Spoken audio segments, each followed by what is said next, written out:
keturunan berdasarkan Kejadian 10. Nah, ini dia 70 bangsa, tapi keturunan Yoktan lah yang disebut sebagai orang Arab. Sementara yang Ismail, ya Ismail. Di narasi-narasi Alkitab, Ismail akan ditulis Ismail, Arab. Narasi-narasi Alkitab, Ismail akan ditulis Ismail, Arab. Assalamualaikum warahmatullahi wabarakatuh. Berjumpa lagi di channel kita, Edi Prayitno, Menachem Ali Official, Geraha Mu'alaf.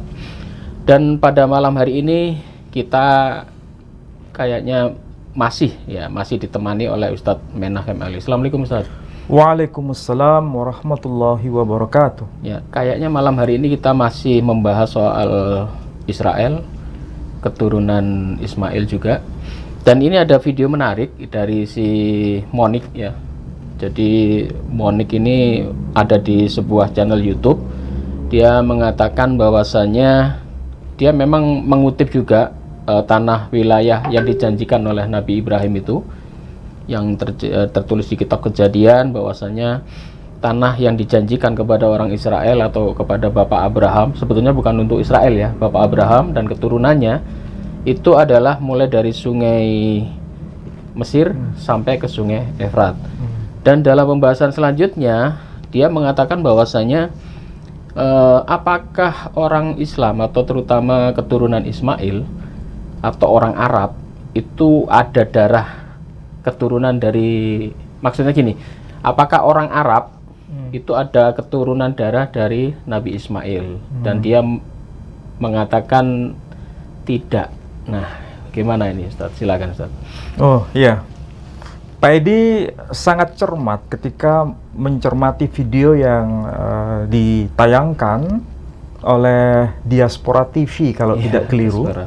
Dan pembicara utama di Diaspora TV itu adalah tokoh yang sekarang lagi viral yang bernama Monik Rickers. Saya kira apa yang dikatakan oleh beliau itu mewakili konsep teologi kekristenan. Dalam konteks ini kekristenan Protestan, atau bisa disebutkan itu mewakili salah satu perspektif dari kekristenan. Karena kekristenan itu kan ada keragaman pandangan teologisnya mengenai nas yang termaktub di dalam Alkitab atau Bible, tidak seragam. Perspektif ortodoks, kekristenan ortodoks itu beda dengan kekristenan Protestan dalam memahami teks yang sama, tafsir terhadap ayat yang sama. Begitu juga tradisi Katolik memahami teks yang sama, yang dirujuk, ayatnya yang dirujuk itu berbeda tafsir dengan versi kekristenan Protestan. Jadi saya kira ini kita harus rujuk pada teks-teks yang termaktub dalam tradisi Yahudi, saya kira lebih tepat. Ya, bukan tafsir liar, tapi tafsir yang memang telah terdokumentasi dalam tradisi Yahudi itu sendiri. Kalau Pak Edi menanyakan kepada saya berkaitan dengan Sefer Bereshit, kitab Kejadian, pasal yang ke-15 ayat yang ke-18, itu kan menjadi semacam ayat penegasan untuk kawasan yang diberikan Tuhan kepada Abram dan keturunannya. Dari kawasan yang disebut secara tegas di situ sungai Mesir sampai ke sungai besar yang disebut sungai Efrat. Dan itu merupakan kawasan luas. Kawasan yang sebetulnya itu melampaui batas wilayah Palestina sekarang. Jadi Palestina itu bagian, bukan keseluruhan dari wilayah yang dijanjikan Tuhan kepada keturunan Abraham berdasarkan Alkitab, bukan berdasarkan pembagian kekuasaan dalam makna politik yang sekarang ya. Nah, karena ini ada kaitan dengan persoalan itu, maka kita pasti bertanya, apakah teks yang termaktub dalam kitab Kejadian pasal 15 ayat 18 itu merujuk hanya kepada kaum Israel atau merujuk pada semua keturunan Abraham? Ini menjadi persoalan besar sebetulnya.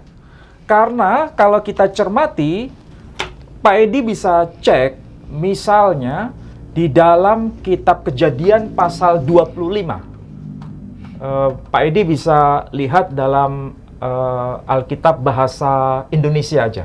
Bisa cek di situ. Alkitab bahasa Indonesia, kitab Kejadian pasal 25 ayat ke-18. Atau kita baca melalui ayat yang ke-13 sampai 18. Saya baca di sini ya. Ini kitab Kejadian, oke. Pasal 25 ayat 13 sampai 18. Saya baca. Inilah anak-anak Ismail, disebutkan menurut urutan lahirnya. Nebayot, anak sulung Ismail, selanjutnya Kedar, Adbeel, Mibsam, Mishma, Duma, Masa, Hadad, Tema, Yetur, Nafis, dan Ketma. Semua nama-nama ini, kalau dihitung, ada 12 Suku. nama. Nama, ya. 12 nama keturunan Abraham. Ayat yang ke-16 disebutkan, itulah anak-anak Ismail, dan itulah nama-nama mereka menurut kampung mereka dan menurut perkemahan mereka, 12 orang raja, masing-masing dengan sukunya. Perhatikan ayat yang ke-17, umur Ismail ialah 137 tahun, sesudah itu ia meninggal. Ia mati dan dikumpulkan kepada kaum leluhurnya. Nah, ayat 18 ini menjadi perhatian kita. Ayat 18, siapapun kita, mau Muslim, Katolik, atau Ortodoks, ataupun Yahudi, ataupun Protestan, perhatikan ayat 18 ini. Mereka itu mendiami daerah dari Hawila sampai Sur, yang letaknya di sebelah timur Mesir ke arah Asyur. Mereka menetap berhadapan dengan semua saudara mereka. Kata kunci di sini ada kata Syur yang letaknya di sebelah timur Mesir. Jadi ada penanda di situ. Mesir, sebelah timur Mesir, kawasan Sur, hingga ke arah Asyur. Kalau kita tahu, Asyur itu sebetulnya kawasan yang kita sebut wilayah Babilonia. Kalau sekarang disebut Irak. Sedangkan wilayah Syur itu adalah kawasan dekat dengan Mesir. Ya, jadi itulah kawasan luas yang menjadi kawasan tempat kediaman kaum keturunan Ismail. Oke. Kalau kita cermati ayat 18 ini, kita bandingkan dengan janji Tuhan kepada Abraham di pasal 15 ayat 18. Lihat itu, pasal 15 ayat 18. Pada hari itulah, bisa diblok Pak Edi. Pada hari itulah Tuhan mengadakan perjanjian dengan Abraham serta berfirman, kepada keturunanmu lah kuberikan negeri ini, mulai dari sungai Mesir sampai ke sungai yang besar itu, yang dimaksud adalah sungai Efrat. Pertanyaannya, ini ada kata kunci sungai Mesir. Ya. Dan ada kata kunci sungai Efrat. Kalau kita bandingkan dengan tempat atau lokasi kediaman kaum keturunan Ismail, Syur, wilayah Syur, itu ada kaitan dengan Mesir. Sedangkan sungai Efrat ada kaitan dengan Asyur. Berarti kalau begitu, apakah keturunan Ismail tidak termaktub dalam janji Tuhan kepada Abraham? Betul, ya. Itu pertanyaan mendasar. Dan itu harus kita renungkan. Apakah yang dimaksud janji Tuhan kepada Abraham itu eksklusif hanya kaum Israel? Apakah hanya khusus untuk keturunan Yakub? Atau justru keturunan Yakub yang dimaksud itu hanya bagian Kecil. Sedangkan janji Tuhan kepada Abraham itu bukan eksklusif hanya dari Yakub, tapi semua keturunan Abraham. Berarti di sini ada kaitan antara keturunan Ismail dengan keturunan Yakub berbagi wilayah, ya. Warisan the Holy Land berdasarkan ayat ini. Dan terjawab sekarang itu wilayah itu dikuasai orang Muslim ya dari keturunan Ismail. Itu analisis versi modern sekarang. Iya. Tapi kalau kita bandingkan dengan ayat demi ayat, antara pasal 15-18, maksudnya pasal 15 ayat 18, dengan pasal 25 ayat 18, itu kaum keturunan Ismail sebetulnya masuk kategori perjanjian Tuhan kepada Abraham. Oke. Nah, kalau kita rujuk diskusi kita kemarin, ya, diskusi kita pada pekan yang lalu, bukankah janji Tuhan kepada Abraham, tanah yang dimaksud itu juga ada kaitan pada ayat yang ke-19 dari pasal 15, yakni tanah orang Keni. Kemarin kalau kita rujuk pada Targum Yonatan, ya, Targum Enkelos atau Targum, kitab Targum yang kita kenal kemarin, bahkan di situ ada penjelasan Keni yang dimaksud dalam Targum Yonatan itu merujuk pada kaum yang disebut adalah kaumnya jelas. Siapa itu? Salmai. Kaum Salmai. Siapa itu kaum Salmai? Ternyata yang dimaksud itu adalah kaum Keni. Dan kalau kita lihat peta, ya, peta Yang kemarin itu. Peta yang kita sebut sebagai peta Claudius Ptolemeus, yang beliau meninggal tahun 170 Masehi, itu Salmai atau Salma itu kawasan yang berada di sekitar Madinah, kota Madinah. Dan kita tahu kota Madinah itu kawasan yang ada di kerajaan Saudi Arabia, wilayah Saudi Arabia. Berarti kalau begitu, ini menegaskan apakah keturunan Ismail tidak tinggal di kawasan itu? Iya. Ini kan pertanyaan. Di sini silakan kita berpikir cerdas. Oke. Itu kalau kita membahas masalah keturunan Ismail yang ada di kawasan Arab, itu ada pernyataan menarik dari si Monik tadi, bahwasanya apakah benar ini orang-orang Arab ini keturunan dari Nabi Ismail? Dia bahkan mengatakan kemungkinan tidak. Oh. Jadi Monique Rickers memberikan penjelasan dalam Diaspora TV, acara Diaspora TV, bahwa kaum Ismail atau kaum keturunan Ismail itu bukan orang Arab. Ya. Atau orang-orang Arab itu bukan keturunan Ismail. Maksudnya begitu. Ya. Dan ini sebuah informasi yang sebetulnya harus kita luruskan. Karena kalau kita merujuk pada dokumen Quran, pasti itu tidak representatif. Karena itu dokumen Islam. Sementara dokumen Islam itu kan abad ke-7 Masehi. Sementara kita harus rujuk dokumen-dokumen Yahudi yang tentu saja terdokumentasi lebih awal sebelum era Islam. Dan saya kira itu menjadi rujukan baik itu yang Muslim maupun yang Kristen. Supaya apa? Adil. Merujuk pada dokumen yang lebih tua. Nah, pertanyaannya sekarang, apakah orang-orang Arab yang disebut sekarang orang Arab itu bukan kaum keturunan Ismail? Sehingga ada penegasan, kalau orang-orang Arab Palestina itu diusir, dimarginalkan, dipersekusi, itu tidak melakukan kejahatan kepada kaum keturunan Ismail. Apakah begitu maksudnya? Saya tidak tahu. Yang tahu adalah Monique Rickers. Tapi yang jelas, bagaimana kitab-kitab dokumen Yahudi menegaskan apakah kaum keturunan Ismail itu disebut sebagai orang Arab. Itu yang harus kita buktikan berdasarkan dokumen-dokumen yang ada di depan kita. Nah, kita akan coba validasi datanya. Oke? Nah, sekarang kita rujuk dari dokumen tradisi Yahudi sendiri. Oke? Kita lihat di sini. Saya kebetulan Pak Edi punya kitab ini ya. Nah, ini kitab. Ini kitab Humash Mikraot Gedolot. Jadi ini kitab tradisi Yahudi sendiri ya.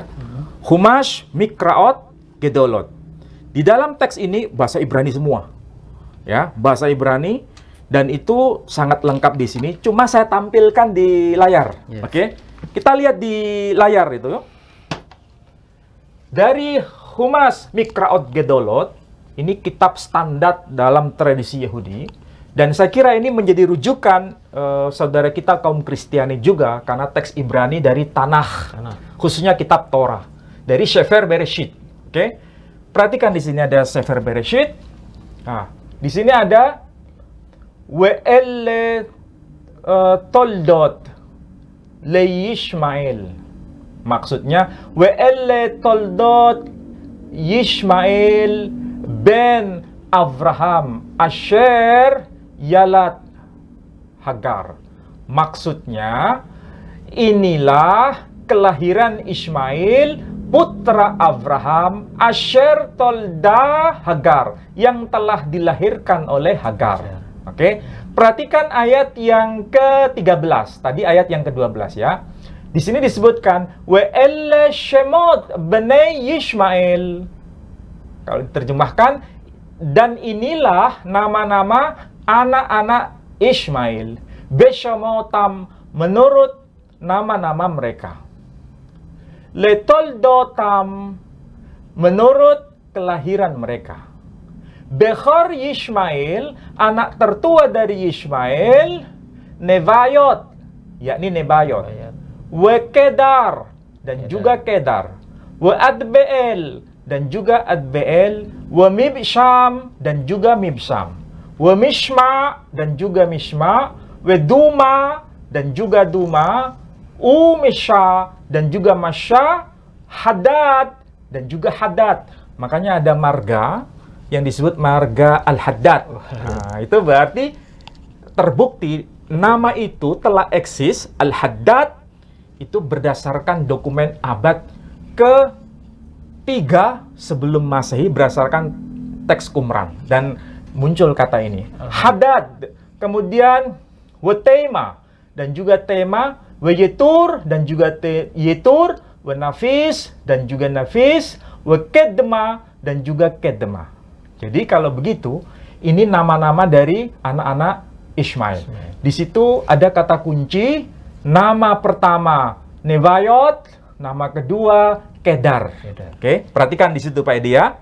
Sekarang Pak Edi rujuk pada Targum Yonatan. Targum Yonatan. Oke. File kedua coba. Nah, sekarang Pak Edi harus konsentrasi. Siapa yang disebut Kedar? Oke, ya. Tadi kan disebut nama Kedar. Oke. Salah satu anak Ismail itu disebut Kedar. Di sini perhatikan, ada yang disebut Targum Yonatan. Oke, ini kalau disebut Targum Yonatan itu berarti bahasanya bukan Ibrani, tapi bahasanya bahasa Aram atau Aramaik. Perhatikan pada ayat yang ke-13. Oke, di sini disebutkan We'eilen semahat Bnei Yishmael. Inilah nama-nama Bnei Ishmael, anak-anak dari Ismail. Besumhan, sesuai dengan nama-nama mereka. Jadi kalau kita baca We'eilen semahat Bnei Ishmael besumhan letoldatehan,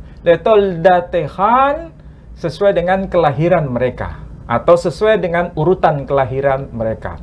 Letoldatehan Bukhra, nama anak yang tertua maksudnya. Bukhra, dari kata bikr kalau bahasa Arabnya. Kalau di sini disebutkan Bukhra dari Ismail, anak tertua dari Ismail, disebutkan apa? Nevoy. Jadi Nebayot, bahasa Ibraninya, di sini bahasa Aramnya Neboy. Jadi, kalau begitu, Nebayot dengan Neboy itu rujukannya sama. Anak Ismail yang tertua. Ini bahasa Aram ya? Ini bahasa Aram. Bukan Ibrani ini ya? Bukan Ibrani, tulisannya Mirip ya? Ibrani, tapi bahasanya Aram. Neboy, disebutkan Neboy. Jadi Nebayot disapa dengan sebutan Neboy. Sedangkan Kedar bahasa Ibrani disapa dengan apa? Ve'arav. Ve'arav disebutkan Ain, Res, Bet. Ain, Ro, Ba. Bahasa Arabnya Arab. Jadi Kedar itu disapa dengan sebutan Arab. Artinya siapapun orangnya, kalau dia keturunan Kedar, berarti dia keturunan Arab. Saya ulangi lagi. Kedar itu anaknya Ismail. Menurut Targum Yonatan, Kedar disapa dengan sebutan Arab. Orang Arab. Berarti siapapun orang yang disebut orang Arab, keturunan orang Arab, maksudnya itu adalah keturunan Kedar. Dan itu juga tervalidasi dalam kitab Talmud. Siapapun yang disapa dengan sebutan Arab, dia pasti keturunan Kedar. Dan Targum Yonatan menjadi bukti bahwa ini adalah kitab Yahudi. Kalau begitu, apa yang dikatakan Monik, bahwa orang Arab itu bukan keturunan Ismail, kira-kira itu valid atau tidak valid? Iya, tidak valid. Berdasarkan apa? Dokumen Yahudi sendiri. Berarti yang dia katakan, yang dikatakan oleh Monik Rickers, itu tidak berdasar pada kitab Yahudi sendiri. Tidak menguasai kitab-kitab. Tidak menguasai kitab-kitab Yahudi. Kitab Yahudi menyebutkan Bukhara dari Ismail, Nevoi, Ve'araf. Anak tertua dari Ismail adalah Nevoi, maksudnya Nebayot, dan Ve'araf, dan juga Arab. Siapa? Kedar. Kedar. Bani Kedar ya. Setelah disebut Araf, Adbiel, Mibsam, dan juga Adbiel, dan juga Mibsam. Tapi perhatikan, sebelum nama muncul Adbiel disebutkan Araf. Sedangkan dalam kitab Tanakh, Taurat, sebelum nama Adbiel disebutkan Kedar. Berarti Kedar itu Arab, Arab itu Kedar. Ya.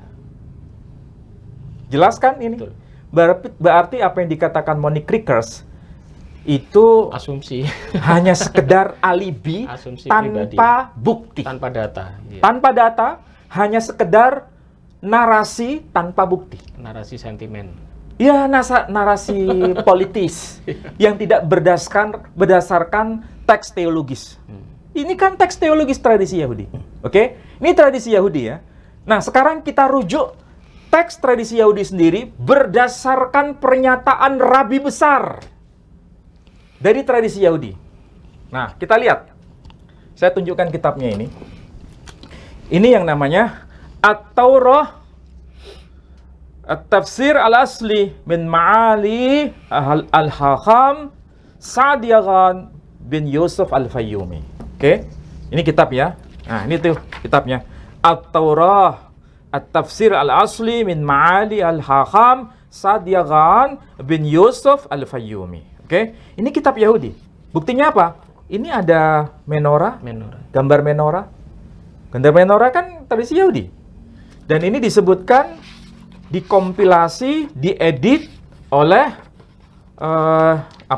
foundation yang disebut Project Saadia Gaon. Oke? Nah, perhatikan di teks ini kan karya Rabbi Saadia Gaon, ya. Nah, tuh, ini teksnya, oke? Nah, ini saya kutipkan di sini pada pasal yang ke-37. Nah, pasal 37 ayat yang ke-25.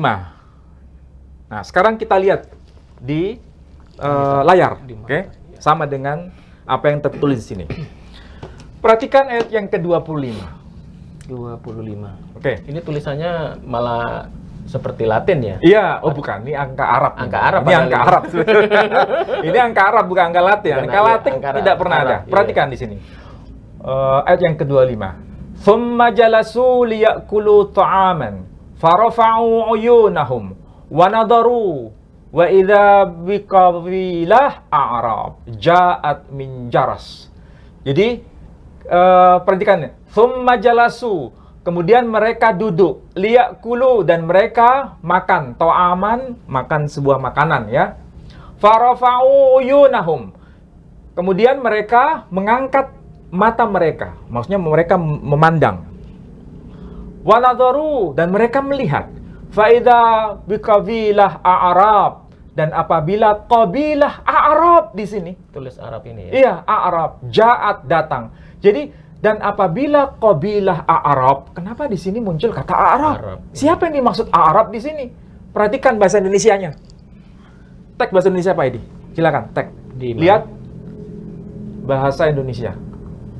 Terjemahan Indonesia, yang terjemahan Indonesia. Kitab Kejadian, pasal 37, ayat yang ke-25.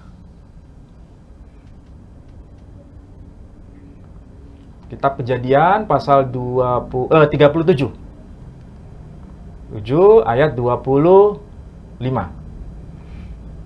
Nah, ini ceritanya Yusuf itu dibuang ke dalam sumur. Kemudian datang satu kabilah, datang satu rombongan besar. Ya, mereka disebut sebagai sebuah kabilah. Kemudian di sini dikatakan 37 ayat 24 ya. Atau 23 dulu.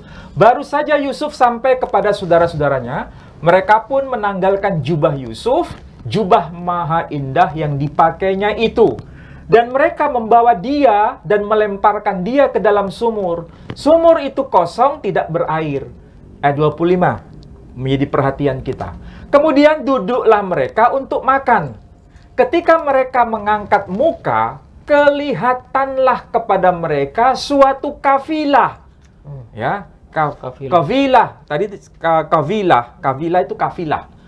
Kafilah apa? Orang Ismail. Ya. Datang dari Gilead dengan untanya yang membawa damar, balsam, dan damar ladan dalam perjalanannya mengangkut barang-barang itu ke Mesir. Jadi di situ disebut kafilah orang Ismail. Jadi orang Ismail ini kalau kita lihat bahasa Ibraninya disebut Yishmaelim. Jadi orang-orang keturunan Ismail, orang-orang Ismail, bahasa Ibraninya Yishmaelim. Bahasa Indonesia diterjemahkan orang Ismail, kafilah orang Ismail.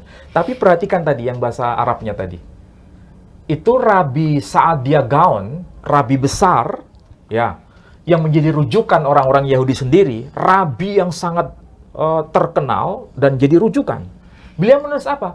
Thumma jalasu liyakulu ta'aman. Kemudian mereka duduk dan kemudian makan sebuah makanan. Farafa'u yunahum. Kemudian mereka mengangkat mata secara harfiah itu maksudnya memandang. Fanadaru, dan mereka melihat. Faida bikafilah. Kemudian apabila datang satu kafilah Arab disebutkan. Kalau begitu, orang Ismail disebut apa? Arab. Ini tradisi Yahudi. Ja'at. Jadi mereka datang min Jaras, dari Jaras, maksudnya sama dengan Gilead. Jadi disebutkan Arab. Tradisi Yahudi berbahasa Arab menyebut kaum Ismail sebagai orang Arab. Mau ngomong apa lagi kita? Mau membantah apa lagi bahwa Ismail bukan orang Arab? Keturunan Ismail bukan orang Arab. Ini adalah pernyataan tendensius tanpa data, tanpa bukti. Yang mengatakan Arab siapa? Rabi Saadia Gaon. Apakah Monique Rikes berani menentang apa yang dikatakan Rabi Saadia Gaon? Oke, sekarang kita lihat tradisi Kristen sendiri. Tradisi Kristen. Nah, ini saya baca dan saya bawakan Alkitabul Muqaddas Indal Masihiyyin bil Lughatil Arabiyyah. Jadi ini Alkitab versi Kristen yang menerjemahkan Kristen dan namanya itu di sini disebutkan. Siapa namanya? Richard Watts. Namanya saja sudah Richard Ward London dari kota London. Dan ini yang menerjemahkan tahun berapa penerjemahannya? 1671. 1671. Berarti sudah lama. Apa yang tertulis di sini? Dan ini Alkitab Kristen, bukan Taurat bahasa Arab versi Yahudi, tapi Alkitab Kristen versi bahasa Arab. Jadi orang-orang Kristen Arab. Oke. Apa yang ditulis ini? Perhatikan di situ. Ini ayat yang saya tunjuk tuh. Wajalasu liyakulu khubzan farafa'u absarhum fanadaru wa idza qafilah minal arab yasiruna fit tariq. Coba perhatikan. Dan mereka duduk dan untuk makan sebuah makanan, farafa'u, dan kemudian mereka melihat mengangkat pandangan maksudnya. Absaruhum wa nadharu, dan mereka melihat wa idza qafilah minal Arab, dan apabila kafilah dari kalangan kaum Arab. Oh, disebut lagi di sini. Disebutkan Arab, tidak disebutkan Ismailiyin, tapi al-Arab.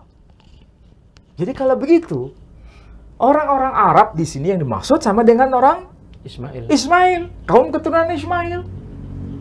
Ini versi Kristen. Versi Yahudi mengatakan kaum Ismail, kaum keturunan Ismail itu adalah kaum Arab. Versi Yahudi juga sama, versi Kristen juga sama. Lalu apa yang dijadikan dasar oleh Monique Rikes untuk mengatakan kaum Arab, orang Arab bukan keturunan Ismail? Ismail ya Ismail, Arab ya Arab. Ini pernyataan yang tidak berdasar pada bukti.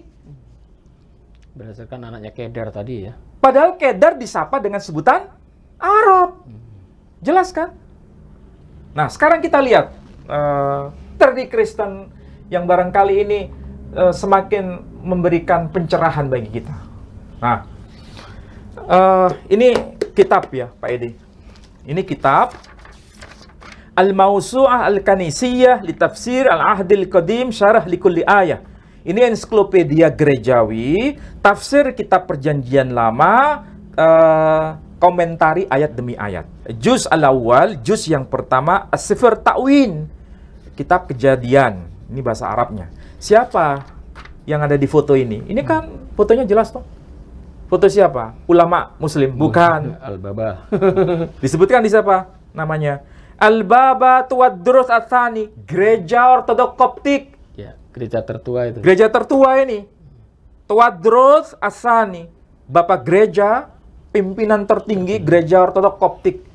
Ketika menjelaskan ayat yang tadi, kitab Kejadian pasal 37 ayat 25, di situ ada sesuatu penegasan yang sangat penting. Soal apa itu? Soal nama-nama anak Ismail, ya kan? Disebutkan apa itu? Wahadihi mawalid Ismail ibn Ibrahim alladhi waladadhu Hajar al-Misriyah jariyah Sarah li Ibrahim. Wahadihi asma'u bani Ismail bi asma'ihim hasaba mawalidihim. Nebayot Bikar Ismail wa Kedar wa Adbiel wa Mibsam wa Misma wa Duma wa Masa wa Hadad wa Tema wa Yetur wa Nafis wa Kedama. Haula hum banu Ismail wa hadi asma'hum bidiyarihim wa khusurihim. Ithna athara ra'isan hasaba qabailihim. Pak Edi ngerti? Ini kalau diterjemahkan begini Pak Edi. Itu kalau orang Arab ngomongnya begitu. Ya, nanti ada penjelasan. Jadi di sini disebutkan nama-nama anak-anak Ismail itu Nebayot, Kedar, Adbiel, Misma, Duma, Masa dan sebagainya. Ternyata disebutkan kata Kedar. Nah, di sini lihat. Di sini wa aidan Kedar, dan juga Kedar. Oke. Kedar ya, berarti ada Nebayot, ada Kedar. Kedar. Ma'nahu aswad wa qabilatuhu madhkurah fi nasyid. Maksudnya itu dalam kitab Kidung Agung. Yang maknanya adalah hitam. Wa qabilatuhu madhkurah, dan mengenai qabilah Kedar ini disebutkan dalam kitab Perjanjian Lama itu. Dan di sini kan wa minhu jism al-arabi. Nah, di sini disebut sebagai Arab. Arab lagi. Secara fisik disebut sebagai Arab. Dan perhatikan di sini, wa kharajat minhu qabilah Quraisy. Dan dari kaum Kedar ini muncul yang disebut qabilah Quraisy. Pertanyaannya sekarang, Quraisy dalam tradisi Islam itu orang Arab bukan? Arab. Keturunan Nabi. Quraisy itu keturunan Ismail bukan? Ismail. Bahkan di sini disebut Al-Arabi, orang Arab. Kalau begitu, jelas. Bahkan versi Islam dalam kitab hadis Sahih Muslim disebutkan, Innallaha astafa Kinanah min waladi Ismail, wastafa Quraisyan min Kinanah, wastafa min Quraisy bani Hashim, wastafani min bani Hashim. Sesungguhnya Allah telah memilih Kinanah dari antara keturunan Ismail, dan memilih Quraisy dari antara keturunan Kinanah, dan memilih Bani Hashim dari antara kaum Quraisy, dan memilih aku, kata Nabi, wastofani min Bani Hashim, dan Allah memilih aku dari antara kaum Bani Hashim. Jadi Nabi sendiri nasabnya nyambung kepada Bani Hashim, Bani Hashim nasabnya nyambung kepada Quraisy, Quraisy nasabnya nyambung kepada Kinanah, Kinanah nasabnya nyambung kepada Ismail, dan gereja Ortodok Koptik menegaskan bahwa Quraisy keturunan Ismail melalui Kedar, dan Kedar disapa dengan Al-Arabi. Ya. Kurang apa lagi? Kurang apa lagi data ini?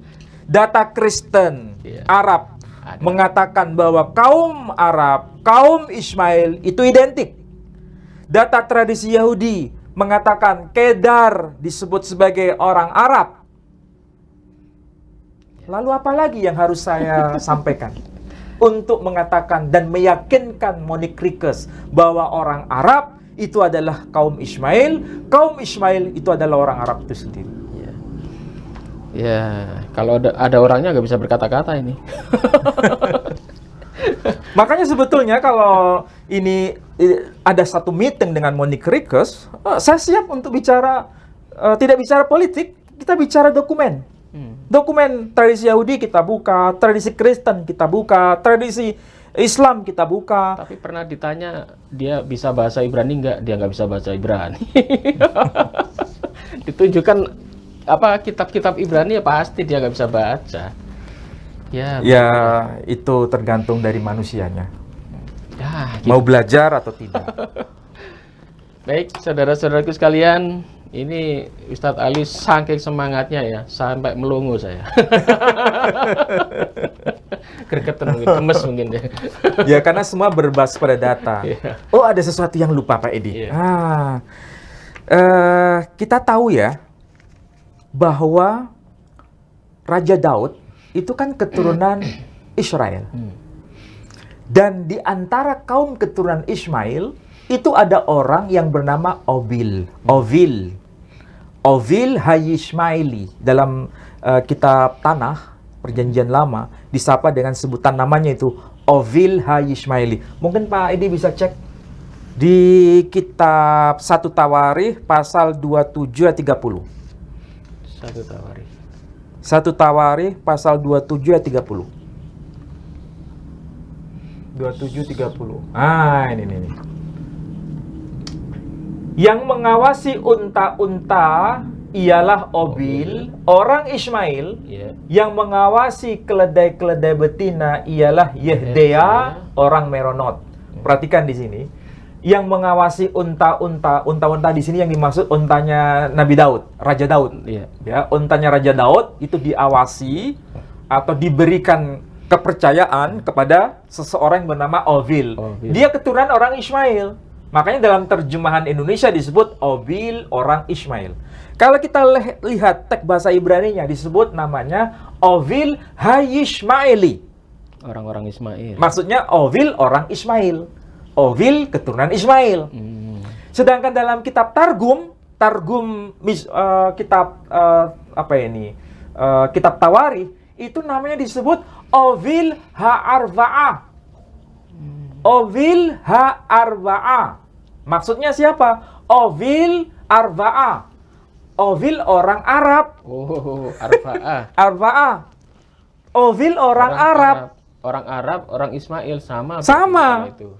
Berarti apa yang terdokumentasi dalam tradisi Yahudi, orang Arab itu ya orang Ismail, orang Ismail ya orang Arab. Mengapa harus dibedakan? Bahkan mengatakan tidak. Malah dia berkata, Monique Rikes mengatakan, orang Arab itu ya keturunan Yoktan. Pertanyaannya, data dari mana berdasarkan kitab-kitab Yahudi yang mengatakan Yoktan itu orang Arab? Kalau orang Arab disebut itu merujuk pada orang Yoktan, itu justru dokumen Islam. Karena dokumen Islam itu menyebutkan orang-orang keturunan Yoktan atau Kahtan itu disebut sebagai Arab Aribah. Sedangkan kaum Ismail disebut Arab Musta'aribah. Itu kan dokumen Islam. Pertanyaannya, yang kita diskusikan di dokumen Yahudi atau dokumen Islam? Iya. Iya kan? Dia kekeh bahwa yang kita bicarakan dokumen Alkitab, dokumen Yahudi. Kita nggak sentuh dokumen Islam. Iya. Iya kan? Berarti yang dimaksud orang Arab, orang Ismail, bukan lain. Bukan komunitas lain. Dan yang mengatakan itu adalah rabi besar. Rabi Yahudi sendiri. Bahkan Al-Baba tadi yang pendiri Baba Tawadrus Atsani, Tawadrus. Gereja Ortodoks Koptik. Mau dibantah apa lagi dia pernyataannya? Itu tulisan beliau itu. Bisa baca enggak gitu. Baik, saudaraku sekalian, menarik ya. Terjawab sudah apa yang dituduhkan oleh saudara Monik ini. Jadi Monik ini memang kurang literasi. Dia mungkin tidak bisa bahasa Ibrani, tetapi asal comot, asal kopi mungkin dan runyamnya dia malah mengkopi pendapat Islam. Yang mengatakan orang Arab dari keturunan Koktan. Orang Ismail tidak disebut Arab.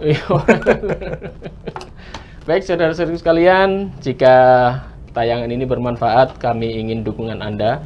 Kami dari Yayasan Pembina Mu'alaf YPM atau Tauhid Jawa Timur membuka donasi untuk Anda sekalian bisa berdonasi. Ini untuk perkembangan dari yayasan kami, membangun masjid, kemudian juga membangun tempat rumah singgah, dan kami juga membina para mu'alaf. Dan semua ini kami lakukan adalah untuk perjuangan Islam dan untuk memenangkan jiwa-jiwa yang tersesat ya, supaya mengenal Allah SWT. Dan Anda jika berkenan silakan dukung kami. Anda bisa scan barcode di sebelah ini, dan berapapun yang Anda sumbangkan kepada kami ucapkan banyak terima kasih. Dan untuk saudara-saudara sekalian yang sudah menyumbangkan yang selama ini sampai kita bisa berjalan selama ini, bahkan kita bisa menyewa atau memanggil si Zakir naik, itu juga atas dukungan dari Bapak Ibu sekalian. Dan juga untuk Bapak Ibu yang sudah menyumbang kepada kami ucapkan banyak terima kasih, dan semoga amal ibadah Bapak Ibu sekalian dilipat gandakan oleh Allah Subhanahu wa taala. Mungkin ada closing, Ustaz, silakan. Saya kira sudah Tuntas. tuntas, padat, dan jelas bahwa orang Ismail, kaum keturunan Ismail disebut sebagai Al-Arabi, orang Arab. Bahkan kitab Targum Yonatan bin Uziel menyebut kaum keturunan Kedar, bahkan Kedar sendiri disebut Arab. Jadi salah sama sekali bila ada yang berkata, termasuk Monique Rickers, mengatakan bahwa orang Ismail itu bukan orang Arab. Orang Arab bukan keturunan Ismail. Ini ada pesan politis yang sebetulnya dia telah mengkhianati kitab-kitab Yahudi itu sendiri. Dia tidak berbasis pada data, tapi berbasis pada asumsi dan tafsiran liar yang tentu saja ini ada kaitannya dengan politik apartheid yang sedang dia mainkan dalam dunia maya. Dan kalau banyak orang yang tertipu juga, dikiranya dia pintar mungkin. Demikian saudara-saudara sekalian, kami cukupkan sekian, dan selalu ada yang baru ya. Jadi kami selalu berbicara bahwa setiap tayangan kami itu selalu ada yang baru. Jadi Anda kalau ingin menikmati kajian ini, silakan Anda ulang-ulang. Bisa video-video kita yang lama-lama bisa diputar ulang ya. Dan ini ada urutannya terus. Dan perjumpaan kita pada malam hari ini sampai sekian. Mohon maaf jika ada salah kata. Wabillahi taufik wal hidayah. Wassalamualaikum warahmatullahi wabarakatuh. Waalaikumsalam warahmatullahi wabarakatuh.